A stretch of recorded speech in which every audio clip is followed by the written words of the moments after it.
São Miguel Arcanjo, protegei-nos no combate. Sede nosso refúgio contra as maldades e as ciladas do demônio.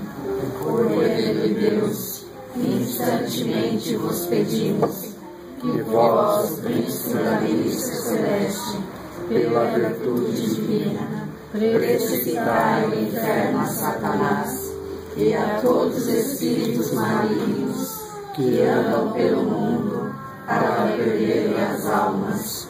Assim seja. Amém. Entregamos cada palavra dessa direção espiritual e o coração de todos que vão ouvir a Nossa Senhora. Ave Maria, cheia de graça, o Senhor é convosco. Bendita sois vós entre as mulheres, bendito é o fruto do vosso ventre, Jesus. Santa Maria, Mãe de Deus, rogai por nós, pecadores, agora e na hora de nossa morte. Amém. paz e bem, boa noite a todos. Então hoje, nossa direção espiritual vai ser um pouco baseada também nesse livro aqui da Glória Apolo, que, para aqueles que não sabem, é uma cristã católica da América Latina que entrou em êxtase, teve a graça de ver purgatório, inferno e também o céu, depois de receber um raio, literalmente caiu um raio sobre ela. E ela teve algumas reflexões assim diante de Jesus, desse êxtase, né? E a gente vai meditar uma delas. Só que para fazer uma introdução, para a gente entender melhor isso, é necessário assim que a gente entenda sempre que a busca da santidade, que é uma obrigação de todo cristão, buscar a santidade não é vaidade. Quando você busca ser santo, não é porque você é vaidoso que você quer ser santo. Buscar a santidade é obrigação do cristão, é mandato de Jesus. Mas quando se busca a santidade verdadeira, ela não é uma busca individualista. Ela é um relacionamento pessoal que se manifesta de forma comunitária. É um relacionamento entre você e Jesus, mas que se manifesta na comunidade, que se manifesta nas outras pessoas. As pessoas percebem a presença e a amizade sua com Jesus através das suas atitudes, suas ações. Então a santidade não é uma coisa para ficar escondido. É um talento que Deus dá para gerar fruto.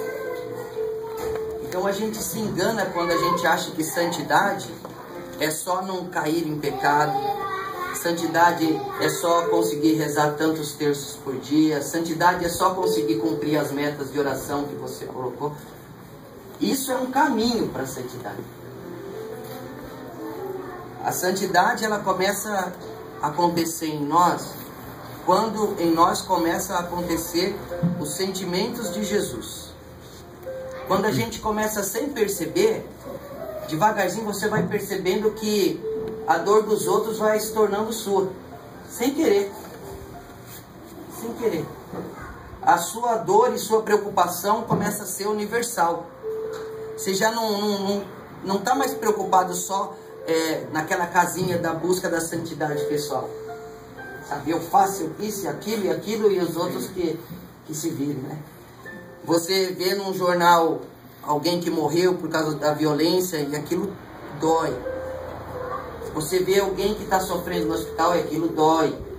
Você vê um noticiário da guerra, você vê crianças com fome na televisão, aquilo dói. Então, quer dizer que está começando de verdade um processo de santidade. A dor vai se tornando universal. Todos os santos da igreja, todos eles sem exceção, no final de suas vidas, tinham já em si, de forma quase que plena, uma dor universal pelos pecadores do mundo inteiro e pelos seres humanos do mundo todo. Você vê que a preocupação, por exemplo, São Francisco de Assis, na hora de sua morte, as últimas palavras de São Francisco antes da morte, dizendo assim: nós não fizemos nada ainda, não fizemos nada ainda, tem muito a ser feito. Então mostra assim como que era tão maior do que uma busca de uma santidade pessoal, a santidade de São Francisco. Então, em nós também, cada um de nós, devemos deixar crescer os sentimentos de compaixão. E assim a gente vai alcançar uma santidade verdadeira. Quando os sentimentos de compaixão começarem a ser verdadeiros dentro da gente, sabe? Uma preocupação, não uma dó dos outros. Não dó. Compaixão. Sofrer junto, se preocupar. O que eu posso fazer por isso? Ah, mas está lá na África, eu estou aqui, sim, mas para Deus não tem distância, então aqui mesmo me ajoelho, aqui mesmo eu rezo por essa situação. Às vezes até nas redes sociais, às vezes você está passando no Facebook, você vê uma ou outra situação de dor, de sofrimento, pessoas pedindo ajuda, tudo assim. Nunca passe sem rezar por essas pessoas. Todas as pessoas que eu vejo pedindo para que compartilhem isso e aquilo, às vezes eu não compartilho, mas eu rezo. Por todas. Porque a oração vale mais do que eu compartilhar, né? É mais. Então, por todas, que a gente vê que estão precisando, aquela criancinha que estava cheia de ferida, que fizeram esses dias, rezar por cada um deles. Rezar. Quando eu porque vi, é o que pode. Isso é uma coisa de Deus. Eu chorei. E se empenhar para fazer algo, sabe? Fazer algo para aquelas pessoas. Oferecer o que podemos oferecer. Não ficarmos passivos diante da dor dos outros. E quanto mais a gente perceber que nossa vida não tem mais sossego, que a nossa vida não tem mais, entre aspas, paz, né? Que nossa vida vive uma inquietude, quer dizer que a gente está se aproximando do que Deus quer da gente. Porque a paz do cristão não é aquela paz do sossego, não é aquela paz de cemitério, aquela paz de estar tudo bem. Quando pediram para São Pio, Padre Pio, reza para que eu tenha paz. Padre Pio falou, nunca tive um minuto de paz, como vou rezar? E se forem ver a vida de Dom Zeno, fundador da comunidade Nova Adélfia, é um filme que eu indico para os missionários que puderem assistir, Dom Zeno. Um homem inquieto, uma personalidade forte, um homem inquieto pela busca da santidade. Então, a inquietude pela dor dos outros, e não a inquietude para resolver os seus problemas pessoais, mas a inquietude para deixar o sofrimento dos outros um pouco menor, essa inquietude é o termômetro da santidade. É o que mostra o quanto de verdade a gente já progrediu. Não é o quanto de terço que a gente consegue rezar, embora seja necessária a oração do terço, a clamar a presença da Virgem Santa, e sem ela ninguém chega a Jesus, mas o terço é um meio para se sentir adorado. Tanto é que o terço, ele não é uma repetição de palavras, como dizem os protestantes. O terço não é um mantra que se repete. O terço é um mergulho nos mistérios de Jesus Cristo. É um tempo dedicado à meditação dos mistérios de Jesus, e o terço sempre deve ser oferecido. Sempre deve ser oferecido pelas intenções do coração da Virgem Maria, que conhece bem melhor que nós todas as necessidades do mundo, mas também as intenções que você tem consciência. As pessoas que você viu sofrendo, as pessoas que você sabe que estão precisando de oração, colocar no terço. Eu, no primeiro terço que eu rezo, eu sempre, cada mistério eu rezo por uma turma de missionários, sabe? Primeiro ano, segundo ano, terceiro ano, os consagrados, discipulando. E eu convido vocês também a fazerem isso. Rezar um pelos outros. Eu vou ler um pouco da experiência da Glória Apolo sobre isso que nós estamos falando.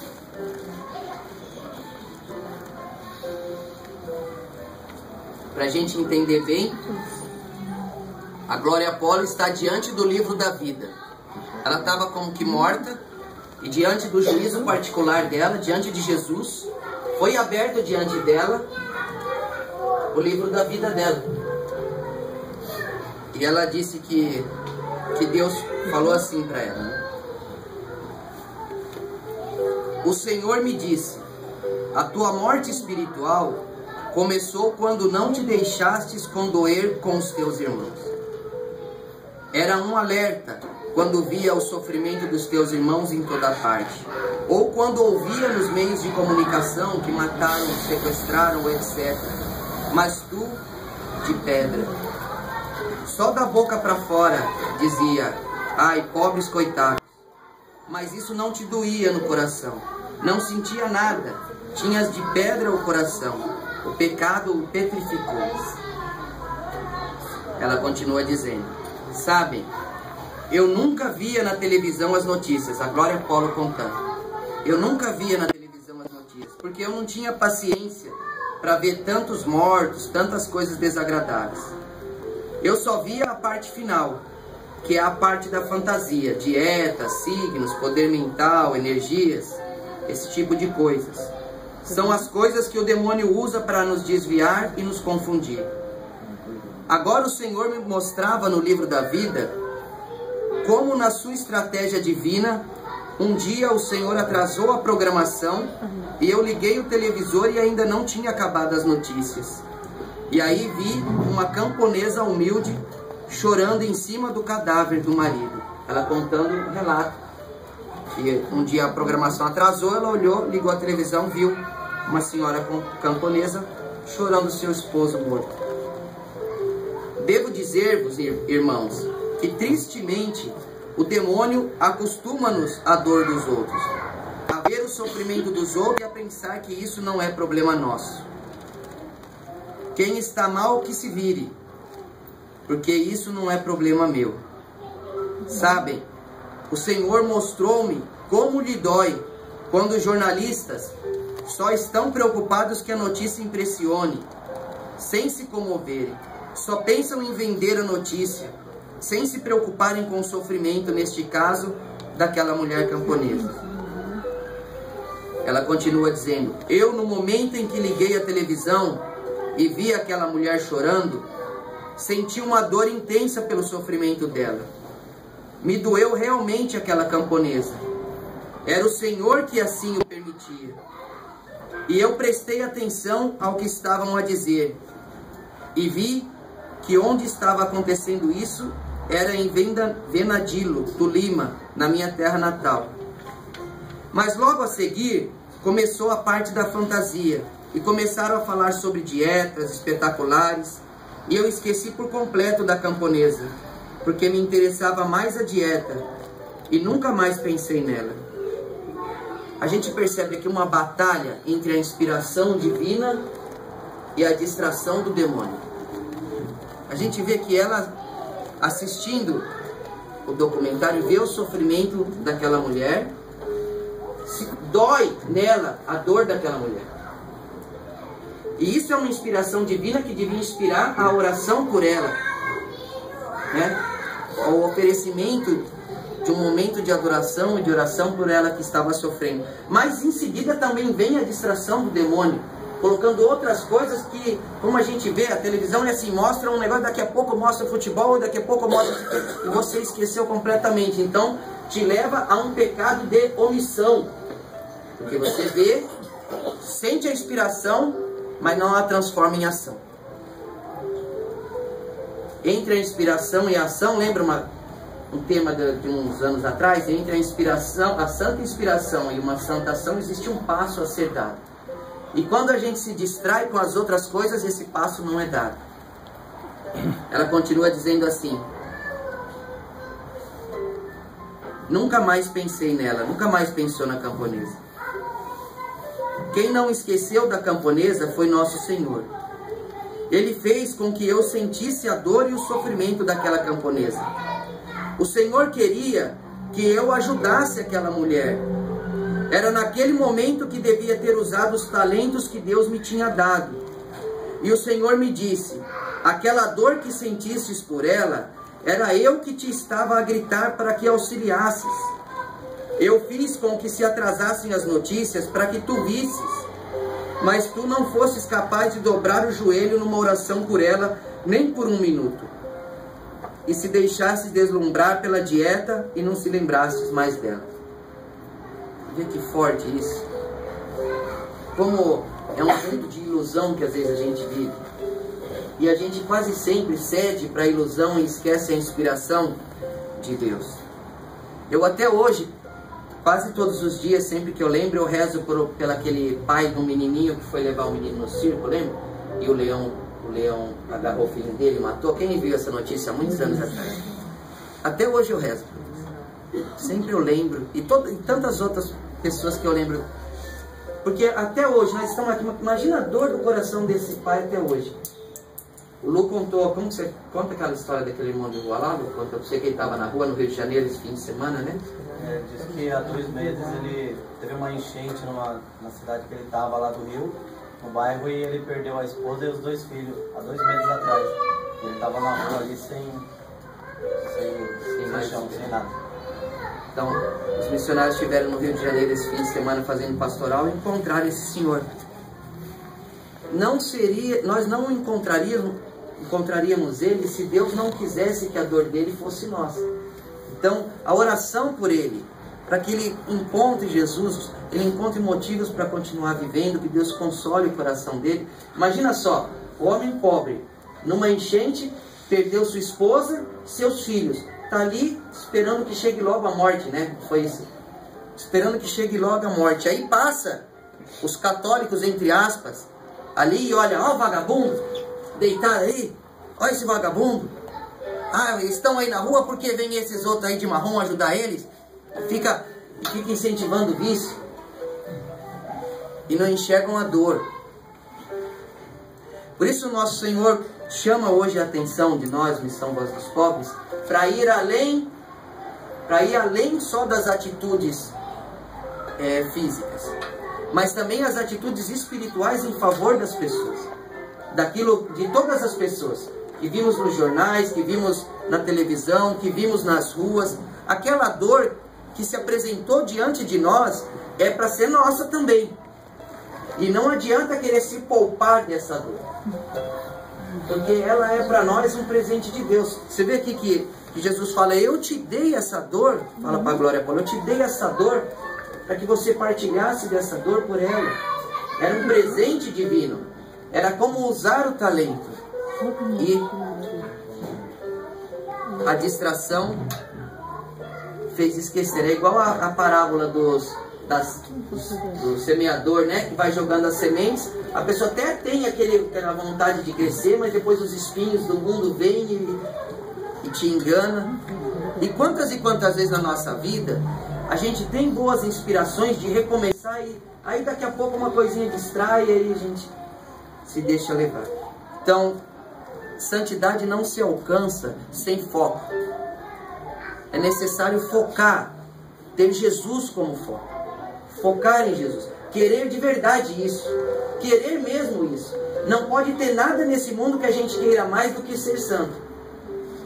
E quando a gente quer isso de verdade, Deus vai dando essas oportunidades, como aqui, coisinhas pequenas, coisinhas grandes, que vão aparecendo na nossa vida e vão modelando o nosso ser e vai modelando a nossa alma para se parecer com a alma de Cristo. Louvado seja nosso Senhor Jesus Cristo.